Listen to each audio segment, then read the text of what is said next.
தன் குரலால் உலக இசை ரசிகர்களை தம்வசப்படுத்தி தமிழக பாடல் போட்டியில் வெற்றியீட்டிய ஈழத்து இசைக்குயில் கில்மிஷா இன்று தாயகம் திரும்பினார். தென்னிந்திய பிரபல தொலைக்காட்சியில் ஒளிபரப்பாகிய சரிகமபா இசை நிகழ்ச்சியில் கலந்து கொண்ட யாழ்ப்பாணம் அரியாலையை சேர்ந்த கில்மிஷா அதில் வெற்றி வாகை சூடி இலங்கையர்களையும் உலக தமிழர்களையும் மகிழ்ச்சி வெள்ளத்தில் மூழ்கடித்தார். மனமெங்கும் பரவும் இவளின் மெல்லிசைத்துகள். எந்த ஊர்ல இருந்து வர Kilmisha? Sri Lanka sir. Wow, what a voice Kilmisha. ஐயோ, இது கோல்டன் பெர்ஃபார்மன்ஸ் தான் without a doubt. இந்நிலையில் அவரது வருகையை எதிர்பார்த்து காத்திருந்த ரசிகர்கள் இன்று யாழ்ப்பாணம் பலாலி சர்வதேச விமான நிலையத்தில் பிரம்மாண்ட வரவேற்பு நிகழ்ச்சியை ஏற்பாடு செய்திருந்தனர்.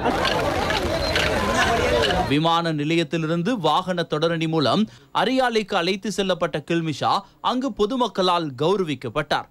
இங்கு அவரை கௌரவிக்கும் வகையில் இசை நிகழ்ச்சியொன்றும் ஏற்பாடு செய்யப்பட்டுள்ளது.